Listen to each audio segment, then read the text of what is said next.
Hey, what is up everyone? In today's video, I want to talk about are video games becoming too easy? And I'm mainly going to be focusing on two games that I really enjoy playing that I've been playing a lot over the last few years, which is LEGO Fortnite Odyssey and Sea of Thieves. Now, Sea of Thieves obviously is the main game that I talk about on this channel, but I've tried to dabble a little bit in LEGO Fortnite, and behind the scenes, I've definitely been playing a lot of it over the last year especially. So I'm going to talk about Sea of Thieves first, since I know a lot of people that are subscribed to my channel are more Sea of Thieves fans, so I don't want to keep you waiting the whole entire video for me to get to that point. But I do want to talk about what was the cause of me making this video. And this is an idea that I've had in the back of my mind for months now, even a couple years now, honestly. But the catalyst that really pushed me into wanting to make this video today is last week, LEGO Fortnite Odyssey announced that they are removing hunger from the game, which I believe hunger was already an option that you could toggle, so if you were not playing expert mode, you'd be able to toggle those settings, and it basically makes it so that you don't have to continue to eat food in order to not die, essentially. Now, if you haven't played LEGO Fortnite Odyssey, the main thing you need to know about this is it's a survival game. Very similar to something like Minecraft. With Minecraft, you have two different modes. You have, your regular survival mode, and then you have creative mode, where you can basically just do whatever you want in a sandbox. LEGO Fortnite Odyssey is very similar, except they have an additional part, which is an expert mode on top of that regular survival mode, and that expert mode is a lot harder. You only have one life and just a handful of other stuff with that mode. And this move to remove hunger in a survival game is just another change in a long series of changes that are taking the main survival aspect of the game and making it something that where it's not really survival at all. It's just kind of a building mode. And I think it loses a lot of the charm of that mode and what made that mode interesting and challenging to play. Now with this, it made me think about all of the updates that LEGO Fortnite Odyssey has been doing in the past, but it also made me think about what Sea of Thieves has been doing, and it's something that I have touched on a little bit in other videos, but I haven't really focused on in like a specific video talking about this subject. So let's take a look at Sea of Thieves for a bit. With Sea of Thieves, I've noticed this trend of trying to make the game a lot easier, and there's nothing inherently wrong about making the game a little bit more approachable, which is kind of similar to making it easier. Obviously, you want to make it so that your game can be, picked up by newer players, and you're still encouraging new people to join in, even if it's been like 5 or 6 years after the game has been released. And I think it is good to encourage newer players to join in. This is why when we talked in the past, when I was at first very against Safer Seas, but then when we found out that PlayStation was going to be added as being a supported platform for Sea of Thieves, it made that decision make more sense in the context of PlayStation players being added, giving them a space where they can practice and learn the mechanics before entering just the open battleground of the game. But Safer Seas is not just the only thing I'm talking about when I talk about making the game easier. We've seen this through a lot of things. I think one area that you could show is with the Fort of the Dam. The Fort of the Dam, it used to require you to basically get all the different lantern colors, and you'd have to do stuff like you have to go and die by fire, die by poison, die from another player, all that kind of stuff, and you had to collect these different flames in order to light the Fort of the Dam. And that made it so that the Fort of the Dam was actually something that you had to kind of work hard to be able to activate. And then that also meant that any player that saw the Fort of the Dam activated knew that someone was going to be there and doing it because they put in so much work to get to that point. So there was no real reason for someone to go through all that work to activate it and then not complete it. But then they introduced the Skull of Destiny, which this Skull of Destiny basically removed that entire part. All you need to do now is just take the Skull of Destiny directly to the Fort of the Dam, and it has all the Flames of Fate that you need to light the different torches in the Fort of the Dam to activate it. It basically makes that whole point of getting those different flames utterly pointless, because there's no real reason to do it anymore. I think that was very damaging to the Fort of the Dam, and now you have many times now where you'll go by the Fort of the Dam and someone had activated the fort, but there's no one there and no one's doing it. They just activated it and left.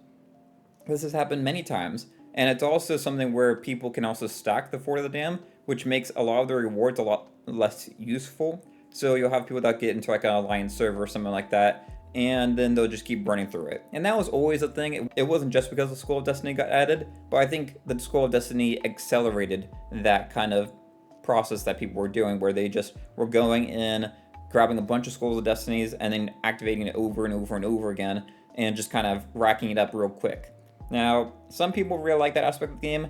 I feel like with Alliance servers, though, you get into the situation where if there is no challenge to getting it, you kind of ruin part of the game. Similar to the whole hunger thing with Lego Fortnite Odyssey. Now, I know I'm probably in the minority of that opinion, but that is just one example of making the game easier and, in my opinion, to the detriment of the game. There are reasons why the game was designed in certain ways to begin with, and changing it after the fact sometimes makes sense. Other times, I think it's to appease people that are either lazy or just do not understand the value of having a little bit more of a challenge to have to do something. The comparison that comes to my mind is, think about if you were going to eat a meal. Which one do you find more value in? The meal that you cooked yourself and you worked hard to make it, or the meal that you just, ordered on DoorDash and then it just showed up at your door and you just ate that? For me personally, the thing that I took time to actually work on and maybe even perfect, if it's like a recipe that I maybe have made a handful of times, but I've, slowly learned how to make it like really good, that's the thing I find more value in. Yes, of course, taking the time to go and buy the ingredients, prep the ingredients in terms of like cutting them up and stuff, actually doing the process of cooking it and then cleaning the dishes afterwards, all of that is a lot of work. And, for a lot of people, they might say, no, I just want to go and order DoorDash and have it just show up at my door. I'm not necessarily saying that that's a wrong opinion to have, but I do feel like you lose a little bit of an aspect of a sense of accomplishment with certain things. And I feel like that's something that we're losing with games in terms of, say, Lego Fortnite Odyssey and Sea of Thieves, at least in the case of this video. I really think, though, this problem with Sea of Thieves specifically making their game easier really got accelerated when we had the release of Sea of Thieves Season 7, and this was the Captaincy update. Now, with Captaincy, the biggest thing that was added in relation to this topic is the Sovereign. What is the Sovereign? Basically, prior to the Sovereign being introduced, when you had treasure and you went to go sell it at an outpost, you had to actually take your treasure to the different trading companies that you had to sell them to. Now, there are some things that I think were difficult about this that definitely could have been addressed and that the Sovereign did address, and I think is a good thing. The main thing that I see is that newer players get confused on where do you actually sell these things to. So having multiple people to sell to and then having them only accept certain types of treasure was a little bit cumbersome, and I think that's something that was good that the Sovereign fixed. The bad part of what the Sovereign did was they made it so quick to sell treasure, you lost any sort of intensity or, excitement or like any type of like kinetic energy essentially with the process of selling your treasure. Now selling your treasure is as simple as just sailing up, stopping at the dock where the Sovereign is, harpooning everything in about 10 seconds, and then selling everything in a couple seconds. It's such a quick process that if you even see someone at an outpost and they're already at the Sovereign tent parked, there's no reason to even go over there anymore because they're already going to be done by the time you get there. Whereas before, it used to be an exciting thing whether you are the person trying to pursue and steal the treasure or if you're the person trying to sell. And I know some people won't like this because they hate PvP in the game, and we'll get into that in a little bit. But there were times like, say, for example, when me and my friend, we went and stole the Fort of the Dam, we used to have to sell that treasure, and we went to go and try to take our ship and we tried to take the Chest of Legends to one of the outposts. And I remember we had the ship chasing right behind us. It was a really close call. And I remember us having our ship sail by the outpost and we jumped off and we're both running. He's carrying the chest. I'm trying to defend him. And, who knows what's going to happen. But the fact that we had to take that time to run on the island and take it to the tavern where you had to sell it at, it added a lot of excitement to the game. Some people might not like that, but I think having it so that there's like that final stretch that you have to take it is an interesting aspect of the game. It's not that fun if, there's no point to go and try to chase someone or have someone chase you for loot if it's just going to be so easy to sell everything quickly. There's really no reason to go and try to get someone if they're already basically at the outpost. So I think the Sovereign, while it did solve some things that made the game more accessible, and I don't think accessible is a bad thing. Accessibility is a really good thing when it comes to games and keeping a live service game having a long longevity to it to keep having players that can get into the game many years after. I think that's one of the good things about Sea of Thieves, that even though it's added so much into it over the many years that it's been released, it's still pretty approachable for new players. I don't think the skill gap is too high for a new person to get in and enjoy the game. So the Sovereign, I think, was the big shift in terms of really trying to make the game a lot easier for people. Then we jump ahead a few seasons and you have like the guilds getting added. I think there's stuff that you could talk about with that. I don't really care too much with that one. But the main thing with season 10 was obviously Safer Seas.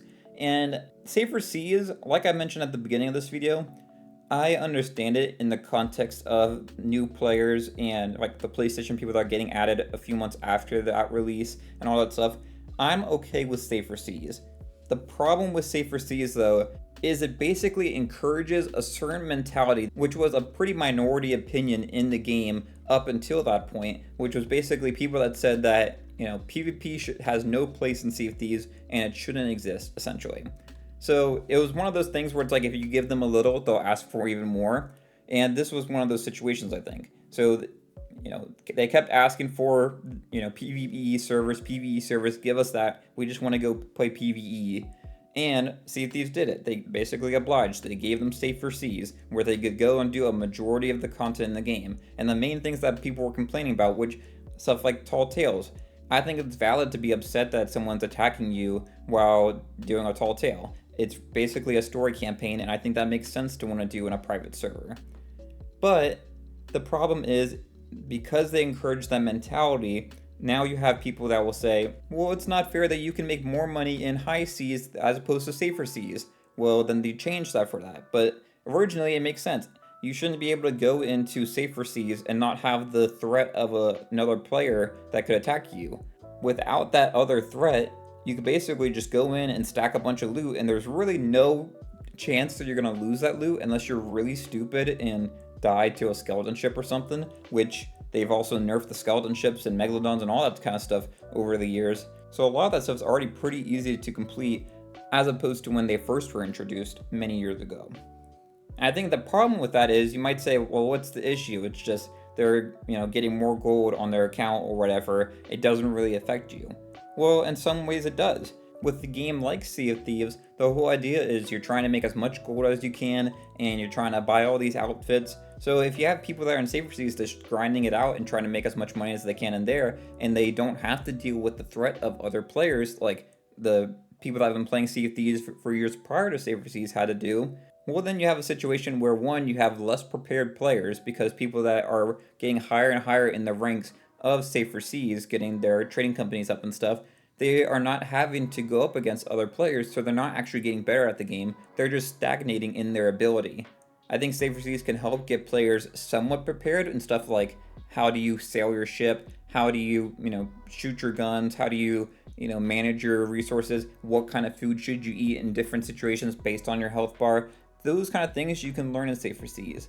But very quickly you'll hit a point where you're stagnating in what you can learn from it. But regardless of that, the real main problem is if you have people that are just grinding it out in Safer Seas, well then it makes the achievements that you've done and what you've accomplished in high seas, the main part of the game, kind of worthless. If gold is so easy to get in Safer Seas, then gold is pointless. And you can already see that. I think the Smugglers as a prime example. The Smugglers League added in Season 17, all you can get from them is gold. And why have people not really cared too much to do the smuggling activities anymore? Because gold is meaningless. Gold has no value. The other side of this is, if people can gain so much money in Safer Seas, then Sea of Thieves has to continue to make the stakes of high seas higher and higher. That's why we see something like the current monthly event right now, where you can get that painting that's worth 175,000 gold. That's also why we see stuff like the Dark Adventurer set, which is such extremely high prices of gold to get certain clothing items. Those things are indications of inflation in the game. And I've talked about the inflation of Sea of Thieves in the past, and people don't think that it's a real thing because it's a cosmetic-based game and, and it's not a real economy. Yes, it is. We see similar traits to inflation in Sea of Thieves due to these different actions that have happened in the past. And Safer Seas is not the lone factor in the cause of the Sea of Thieves inflation. It's just one part of it. But really, where I think it goes another level above, and I think it's kind of like the next biggest thing after we had the Season 7 Sovereign introduction, and this is with Season 11, where they introduced the diving mechanic for all voyages. Now, the diving mechanic wasn't technically new, but it was limited to the Hourglass mode, which meant that if you were doing it, you're basically forcing yourself to go directly into PvP. It wasn't that big of a factor back then. Honestly, the bigger factor was some of the tall tales that we had, where it made it so that you could just go through a portal and basically get away that way. That was another thing that was kind of causing an issue. But with the Season 11 diving mechanic that applied to all voyages, it ruined a lot of factors of the game.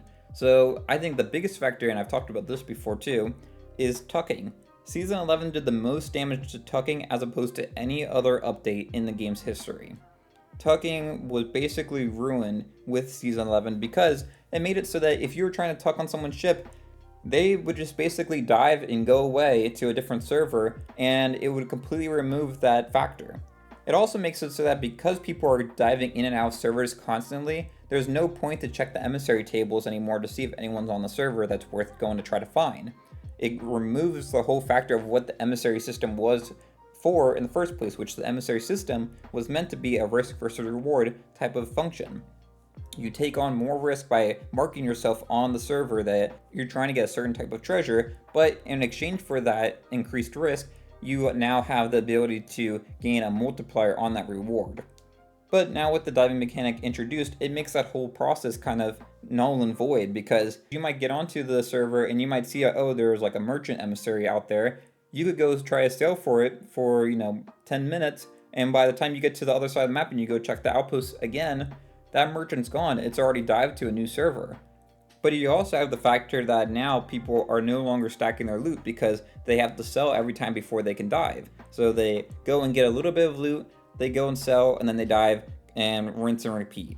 And that ruins a lot of the excitement of the game in that way as well. So why did they introduce this diving mechanic in the first place? Well, they thought that it was too difficult or too annoying or too cumbersome for players to have to sail to the islands that they were doing voyages for. This is a prime example of what this whole video is meant to be about, which is games taking things and making them easier for players in the hopes that it's more accessible, but really actually damaging the game in the long term.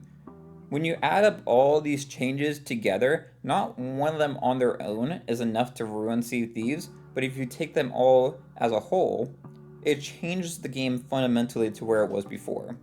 Sea of Thieves, in my opinion, was in its best state back in 2020. 2020 was prior to them doing the whole season system, prior to them introducing stuff like the portals that allow you to basically escape a server with your stuff, or the diving mechanic, or the sovereign. All that stuff was after 2020. 2020, I really think, was when the game was in its prime in terms of just being the true identity of what Sea of Thieves was. Now Sea of Thieves is very different, and it seems like Rare themselves don't really know how to define the game. They don't really know if they want to make it like a PvP focused game, and they don't really know if they want to make it a PvE focused game. And that ideology keeps fighting itself and resulting in just very poorly thought out content like the Skull of Siren song. I think there's more examples that we could go through for Sea of Thieves, but I think that covers a lot of what I want to talk about in terms of making Sea of Thieves easier. But I really want to get into LEGO Fortnite now, because LEGO Fortnite is really what spawned this whole video. Sea of Thieves has been a problem for a long time, and I've talked about it somewhat in other videos, but LEGO Fortnite, I haven't really talked about this before. So we already talked about how Hunger is going away, and that will be going away on October 9th, a few days after this video releases. But they've also made other changes, like they made it so that you don't need certain materials anymore for a lot of the different workbenches, which some of them I'm okay with changing. Other ones, I think it changes a lot of what you were doing in the game. So there would be stuff like that you would have to go out and seek out certain types of enemies or certain types of materials to collect in order to make the workbench that you needed to get to like the next stage inside the survival mode. When you remove that aspect, well, now you have no incentive to have players go out and get these things because it really doesn't matter anymore. You don't need anything like that. For example, with like the gem cutter, you used to need to go out and get 3 brute scales, and now you only need 1 brute scale. It's not as bad of a change as some other ones we saw, but it's still a decent change. Another one is the enchantment table, which you used to need to get the curse bones in the game for, which you got from the bone wolves at night, and now you don't need that anymore. All you need is granite slabs, which are very easy to get. I think changing certain stuff like that to some people might sound like, oh, that's great changes. That makes it so I can place a bunch of those down, or it's a lot easier for me to get those, or whatever the case may be.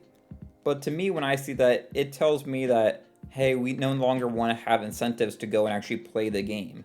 There's no longer a reason to go out and do these different activities because, it's not going to benefit you anymore. And I think that really hurts a big part of the game. One of the biggest changes, though, that we had in the past with LEGO Fortnite Odyssey was they used to have different regions in the game where you had to be actually prepared before going into them. So, for example, the desert. During the day, the desert would be extremely hot, and at night, it would be extremely cold, and that's kind of reflective of how actual deserts are. So, when you were in the desert, you'd have to have either certain charms or you'd have certain foods or potions or whatever that basically would give you abilities to basically survive out in those areas. Now, you could technically survive without being prepared for those areas, but you couldn't fully explore those regions without being fully prepared. Now, that's no longer the case. And that holds true for all the different regions in the game, whether it's the Lost Isles, or the Frostlands, or the desert. All of them, you basically can kind of just go in there. It's better if you're prepared a little bit, but you don't need to be anymore. And I think that ruins a big aspect of the game, because there was a clear progression prior to this, where you basically have to solidify yourself in the game in the first area that you're in, the first region, which is the grasslands, and then you could move on to the desert region, and then you can move on to the frostlands region, and then you can move on to wherever else you wanted to go after that. You basically had to work yourself up, and it had a clear progression because of that. Now, all the regions are basically the same. There's no characteristics that make the other areas unique. Yes, it's a lot easier and it's more accessible. Anyone can go directly to the desert. If you don't want to do the grasslands, you can just go to the desert and have fun there. But I think you lose a lot of the interesting aspect of the game and the reason you have different regions without those difficulties that were there before. Now, unlike the changes with Sea of Thieves, I'm actually somewhat hopeful for LEGO Fortnite Odyssey, even though I think they've ruined a lot of the survival aspect of the game and what made progressing in the survival mode fun, because they are removing these things. And I will say real quick before I get into my point about this, they could have just done it so that in the regular survival mode, they either made these changes or they made them optional changes, because they have a bunch of different toggles that you can do where you can choose like the enemies to be super difficult or not, or whether or not you want to be able to fly around or not. Those kind of things were always able to be changed. I even think hunger was something that you could toggle on or off. But for me, the biggest problem is I have an expert world, and when you make these changes, well, now my accomplishments in the past, when I actually did progress through all this stuff and, was able to do everything, it makes those accomplishments a lot less valuable, because now anyone can get up to that point without having the need to do those same things. That's not necessarily my biggest issue with it. I don't necessarily have a problem with people being able to catch up to where I am. But I think you lose a lot of what makes the survival mode a survival mode when you make these changes that no longer require you to actually survive in the game. You really don't have to be prepared, or you really don't have to take the steps that it would need to take before in order to, make it in the game. But the thing I was really building up to a second ago was I feel like the changes that LEGO Fortnite Odyssey is making, I'm a lot more hopeful with where they're going, because I feel like I can see the clear progression that what they're doing. They're clearly making these different types of changes in preparation for something big releasing sometime in November. I don't know exactly what it is. The leaks tell us that it's going to be some kind of big Ninjago update, but I'm not too sure how that factors into why these changes need to exist or why they were going to be part of it.